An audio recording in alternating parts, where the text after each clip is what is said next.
see any hope to things changing or could change things? I don't hear so well, so I couldn't hear your question.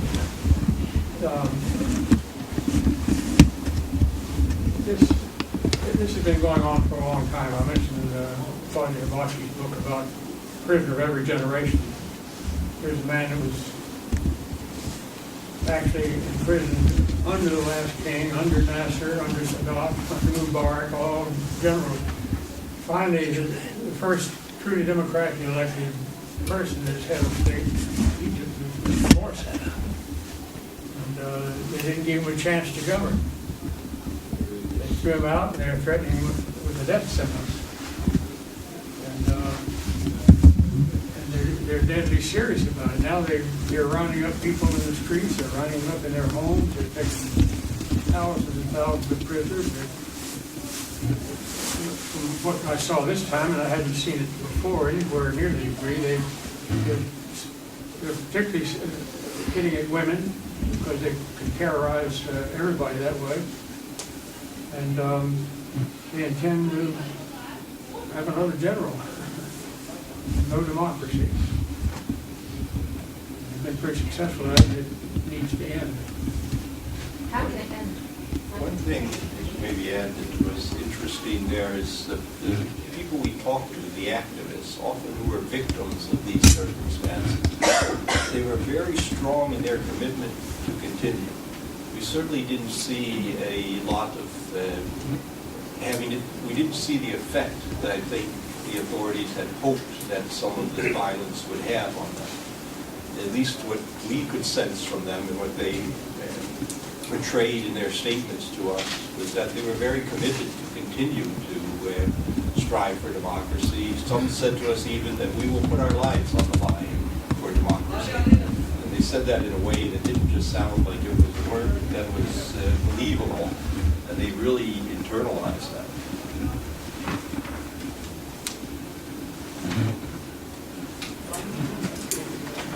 Yes. I'm Mona Al-Qazaz. I'm here in capacity. Both my father and my brother have been detained without any charges for 8 months in Egypt. And I was wondering if you can comment on the international reaction so far to the violations that are happening, the human rights violations happening in Egypt, and how are you going to take this report to change this international? So how are you going to use this report, and what are you going to do next after producing this report? Yes.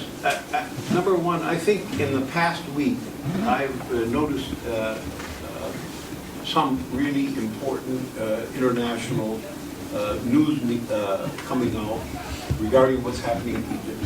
The Washington Post newspaper, which is the principal political newspaper in Washington, D.C., ran a very important article that detailed a great deal of what's happening. And I think particularly the arrest of the Al Jazeera correspondents and the so-called Marriott cell that took place has raised a great deal of concern among people in the West, even people who are not following this thing. They see this attempt to close down Al Jazeera, which now is broadcasting in the United States, as being a real violation of people's freedom of information. So that is a very important thing. Also, the United Nations Human Rights Council, as I understand it, in the past 2 weeks has undertaken some actions. So little by little, this information is coming out and people are becoming aware about what's happening. Now, whether this will have an impact on the political figures in Egypt who are calling the shots now, we don't know. Because my understanding, what I see happening right now, is that this whole business about terrorism, every day in the news there, you read the newspapers, you listen to the radio, it's all about, there was this, they captured these terrorists here, there was this terrorist attack there. It's the people are being brainwashed with this whole business about terrorism to justify this kind of a crackdown that the government, the authorities are taking. And I think, I thought about this. This is, you know, this opposition to this military system is an extension of the Arab Spring, what happened in Tunisia and what happened in these other countries. It's an extension of that. And they are trying to counter this extension by raising the issue of terrorism. They're saying this opposition, these are terrorists. And it's not just in Egypt, it's also in the Gulf states that are now joining into this operation to stigmatize opposition with the terrorist label. Okay, one more question, or is there any others? 3 more questions. Just very quickly, there is a case going before the International Criminal Court at the moment by a group of international lawyers. The principals being based here in London. We've heard from them in the last 2 weeks. Do you anticipate that your testimonies, your evidence that you've gathered, will be added to that case in support of charges being brought against Egypt for breaches of international human rights?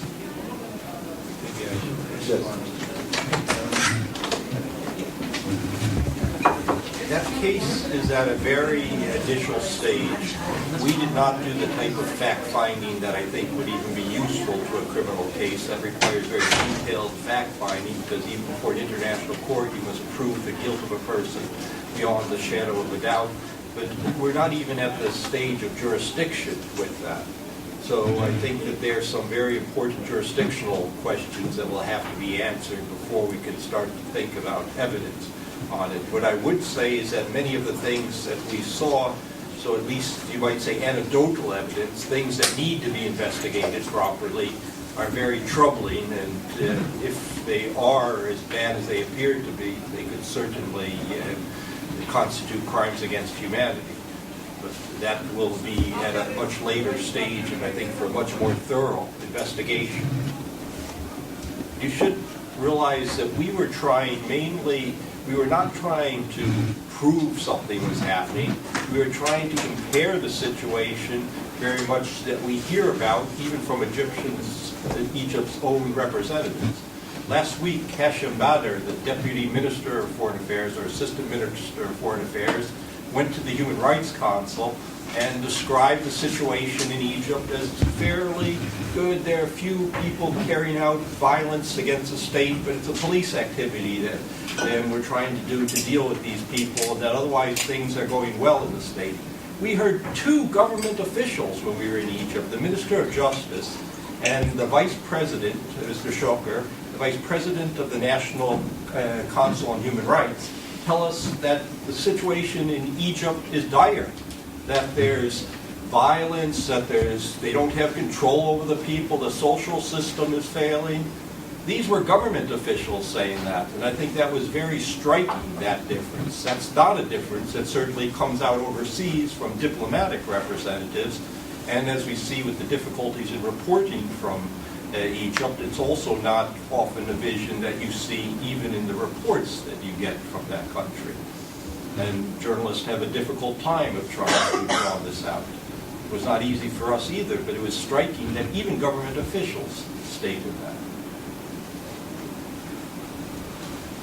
Yeah, my name is Mohammed Sudan. I'm the Foreign Relations Secretary of the Freedom of Justice Party. I've been in the Egyptian prisons many times. I know what kind of situation I was there. But I'm really worried about the torture of the kids, of the children. Because now we got the news that we're going to transfer kids from Alexandria to Cairo, special prison for the junior and the minors, and then the torture them there. Did you get any chance to check the status of the children, especially young women or young boys there, I mean, young girls? We did talk to, I talked to one woman whose 15-year-old brother had been detained, beaten, held for over 3 months. And they tried to, after he was sentenced, they tried to put him in a prison with adults. Yeah. And they held him in a cells with convicted felons, people who were convicted of felonies, rather than having them put in a juvenile detention facility.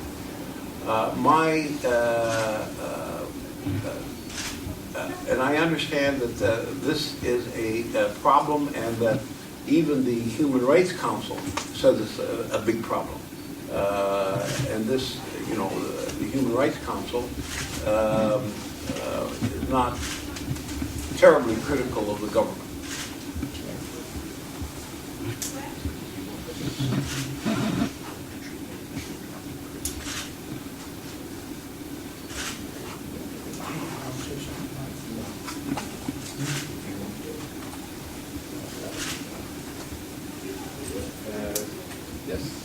Hey, my name's Yomna. I'm not here from any organisation. I'm just here as a British Egyptian who's really, really concerned about the situation in Egypt at the moment. And a lot of the things you mentioned are really serious and really awful.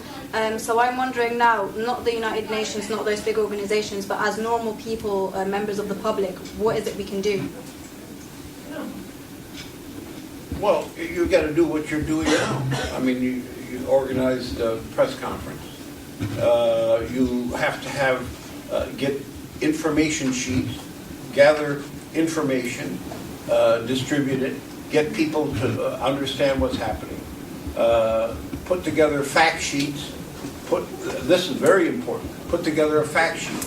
Put together a timeline for what's happening.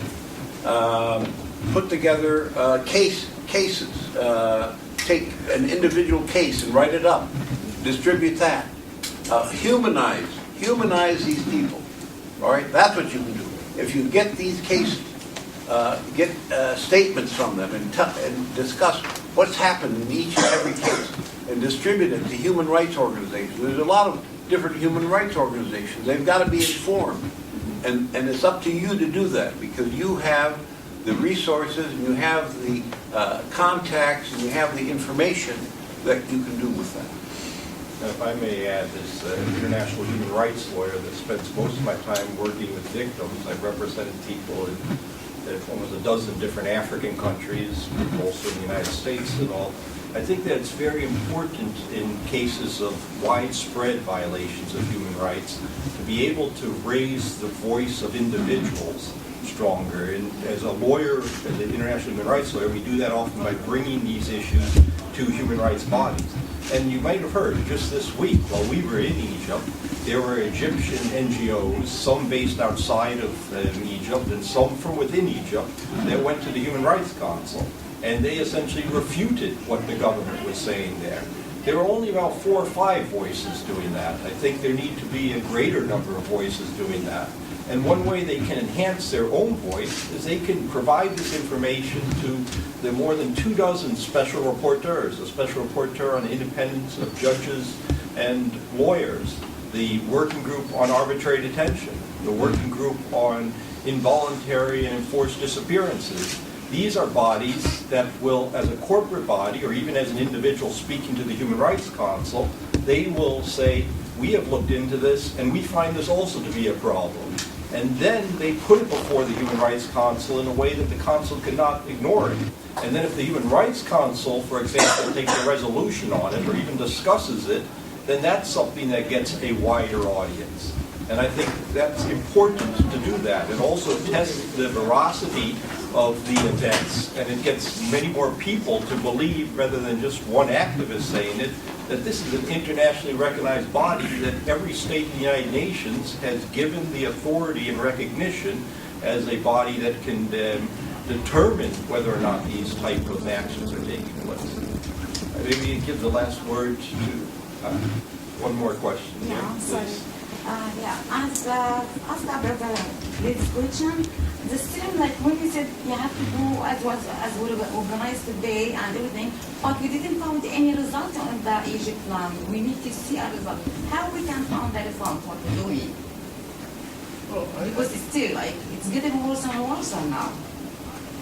Well, it's a struggle. It's a long struggle. If you think that this thing is going to be resolved soon, then you should not do anything. Because this is a struggle. You've got to commit yourself to the struggle, and you've got to keep doing the work every day. If every one of the people does something every day, it will make a difference. You've got to believe that. You've got to believe that what you do will make a difference, and it will make a difference. Also, I think Mr. Andy Clark wanted to comment on that, and I'll leave that as the last word, and then after that we'll close the comments. well, you've really raised the question of our times. How do you motivate and activate the people to stand up for what's right? People of the United States have a special responsibility because we have financially supported the military in Egypt year after year, hundreds of millions of dollars year after year. We call ourselves world-based democracy, but we're destroying the opportunity for democracy in a country where it's mightily needed. I think if enough people will reach out in ways that everyone has an opportunity to go to organizations and talk the issue up. Be sure you get facts that are available and disseminate them as widely as possible. Say, it's an urgent matter, and Egypt at this time is right in the middle of several of the major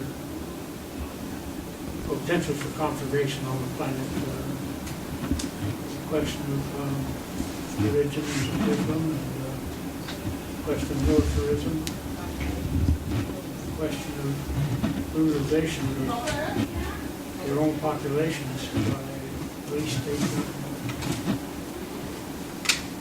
Thank you all. You can get copies of this very preliminary report either, I believe, in the back here. It'll also be available online. It will probably be a little bit more enhanced and edited. And if you, on the bottom of the press release that's in Arabic and English, you can see a website or in an email where you can obtain the final version of the report. Thank you all very much.